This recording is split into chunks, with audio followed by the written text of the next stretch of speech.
Court में जाने के लिए लोकतंत्र है और आदमी भी स्वतंत्र है।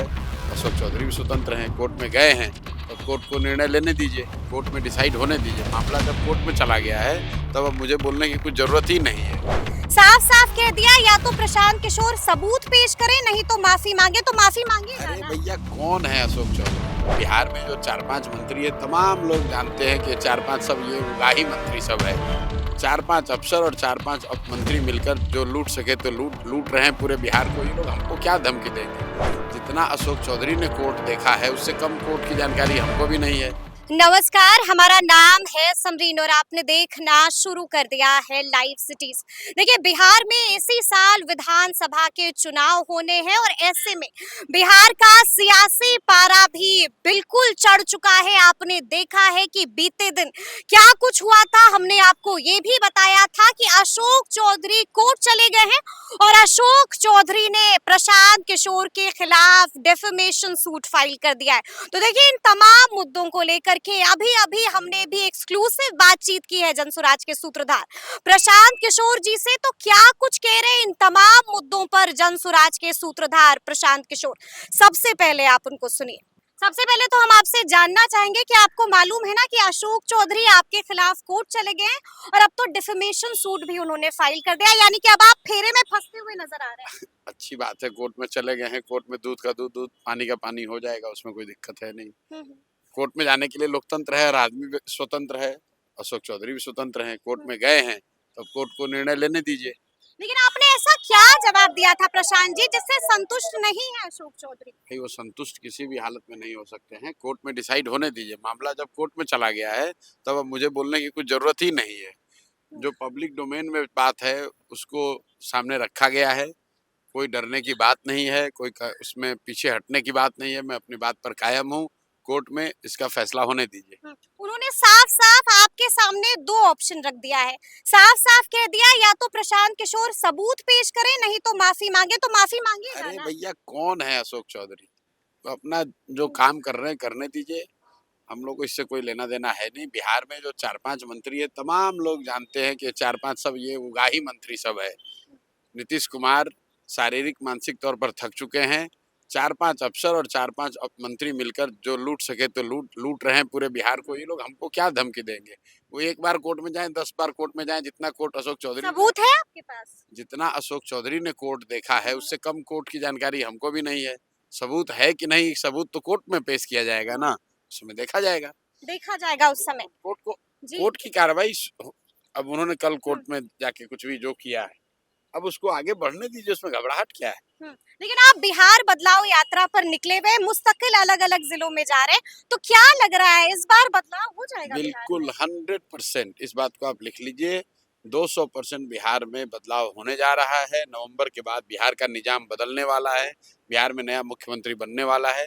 लोगों ने ये तय कर लिया है, चाहे आप किसी जाति के हैं, धर्म के हैं, किसी भी दल के समर्थक हैं, बिहार में बदलाव होना चाहिए। इस पर तो सबने सहमति, सबने मन बना लिया है। कोई नहीं चाहता है कि आज की जो सरकार है, जो भ्रष्टाचार में डूबी हुई है, जो इसमें ना शिक्षा है, ना रोजगार है, ना कोई चलाने वाला, रोज अपराध की घटनाएं हो रही हैं, ना कोई चलाने वाला है, ना कोई देखने वाला है। इससे तो हर व्यक्ति मुक्ति चाहता है। ये संभव है कि हर व्यक्ति जो बदलाव चाहता है वो जनसुराज ना चाहता हो, ये संभव है। लेकिन बदलाव हर व्यक्ति चाहता है, बिल्कुल स्पष्ट है। स्पष्ट है, यानी कि बदलाव होने जा रहा है। हो, बस आप लोग तैयारी कर लीजिए जी। तैयारी कर लीजिए। 3 महीने के बाद, 3-4 महीने के बाद, नवंबर में आप बिहार में नई सरकार देखेंगे। देखिए, चिराग पासवान का भी एक वीडियो वायरल हो रहा है और उस वायरल होते वीडियो में चिराग पासवान कहते हुए दिखाई दे रहे हैं कि अगर हमें सम्मानजनक सीटें नहीं मिलती हैं एनडीए गठबंधन में, तो इस बार समझौता नहीं होगा। नाराज चल रहे हैं चिराग पासवान? अब ये मुझे नहीं मालूम है, ये तो चिराग जी बताएंगे। अपना पार्टी वो चलाते हैं, केंद्र में मंत्री वो हैं, मतलब एनडीए के सहयोगी दल वो हैं, और आपस में किसका कितना सीट मिलेगा नहीं मिलेगा वो मुझे जानकारी नहीं है। मैंने पहले भी इस विषय पर कहा है कि मैं जहां तक समझता हूं राजनीति, उसमें ये लोग एक साथ ही चुनाव लड़ेंगे। ये नूरा कुश्ती इसलिए चलती है कि हमारी सीट कुछ बढ़ जाए, चाहे वो कांग्रेस आरजेडी का मामला हो या चिराग और भाजपा जदयू का मामला हो।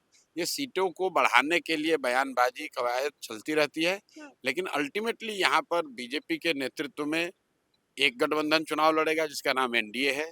और राजद के नेतृत्व में एक गठबंधन चुनाव लड़ेगा जिसमें कांग्रेस और लेफ्ट के कुछ दल हैं और तीसरा धुरी जनसुराज है, चौथा कोई यहाँ पर है नहीं। त्रिकोणीय चुनाव होगा, उसमें देखिए जनता किस पर विश्वास करती है। लगातार आप चिराग पासवान की तारीफें भी करते रहते हैं प्रशांत जी, क्या लगता है बिहार में कोई नया समीकरण तो देखने को नहीं नहीं भाई, चिराग पासवान की जो तारीफ की आप बात करें वो व्यक्तिगत तौर पर मेरे मित्र हैं और जो कुछ बातों पर मेरी उनसे बिल्कुल सहमति है। और मैं हमेशा कहता हूं कि चिराग पासवान युवा नेता हैं, यहाँ बहुत दिन से बिहार में राजनीति कर रहे हैं और जहाँ तक मैं समझता हूँ जाति पाति की राजनीति नहीं करते हैं। और मुझे वो बात पसंद है। जो व्यक्ति जाति और धर्म की राजनीति न करे, बिहार के विकास की बात करे, वो चाहे मेरा विरोधी क्यों ना हो, उससे मेरा कोई गुरेज नहीं है। मैंने तो जनसुराज पहला ऐसा दल है, मैंने अभी 2 दिन पहले अपने प्रेस कॉन्फ्रेंस में कहा, लोगों से अपील की है कि जो भी अच्छा कैंडिडेट है उसको जिताइए। अगर जनसुराज का कैंडिडेट अच्छा नहीं है उसको हराओ, उससे अच्छा किसी दूसरे दल का कैंडिडेट है उसको जिताइए। बिहार में गलत व्यक्ति नहीं जीतना चाहिए, चाहे वो किसी दल का हो, क्योंकि जब तक गलत व्यक्ति जीतते रहेंगे, चाहे वो जनसुराज के हों, चिराग के हों, आरजेडी के हों, कांग्रेस के हों, भाजपा के हों, तब तक बिहार में सुधार नहीं होगा। इसलिए बिहार में भूमि माफिया, बालू माफिया, करप्ट बदमाश लोगों को हराइए। जिस दल का सबसे अच्छा प्रत्याशी खड़ा है उसको पूरे बिहार के लोगों को मिलकर उसको वोट देना चाहिए। देखिए, आपने ये भी देखा कि एआईएमआईएम ने भी राजद और कांग्रेस को खुला ऑफर दे दिया है, साफ साफ कह दिया है कि आप हमें 25 से 30 सीटें दीजिए और हम महागठबंधन में शामिल हो जाएंगे। अब वो मीम का मामला है। जनसुराज को कितना नुकसान इससे होगा? भाई हम लोग इस सब चक्कर में पड़ते ही नहीं है कि किसको कितना सीट दे दो, किसको कितना सीट ले लो। हम लोग 243 सीट लड़ रहे हैं। अब मीम वाले क्या कह रहे हैं, सीम वाले क्या कह रहे हैं, उससे हमको क्या लेना देना है। वो भाई ओवैसी साहब जान ले, ओवैसी साहब अभी किसी गठबंधन में यहाँ चुनाव नहीं लड़ेंगे। मैं आपको लिख के दे देता हूँ, ओवैसी अलग ही लड़ेंगे, क्योंकि उसी तरह की वो राजनीति करते हैं, उनका अपना राजनीति करने का अलग तरीका है। मुझे नहीं लगता है कि मीम किसी गठबंधन का हिस्सा हो। यहाँ पर 2 गठबंधन हैं, एक राजद का गठबंधन है, एक भाजपा का गठबंधन, भाजपा नीतीश का गठबंधन है। जनता इस बात को स्पष्ट तौर पर समझती है और उनके सामने एक विकल्प के तौर पर जनसुराज का एक नया ऑप्शन है। इन तीनों के बीच में जनता को निर्णय लेना है।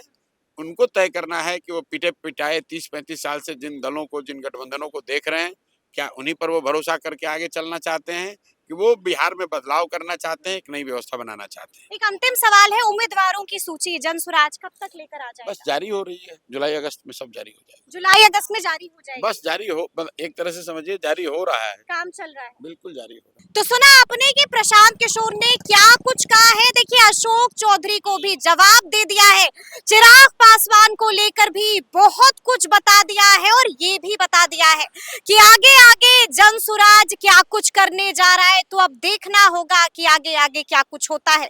तो फिर ये पूरी बातचीत आपको कैसी लगी है, कमेंट करके हमें जरूर बताइएगा। तो ऐसे तमाम अपडेट्स के लिए बिल्कुल ऐसे ही हमारे साथ बने रहिएगा और देखते रहिएगा लाइव सिटीज। बहुत शुक्रिया।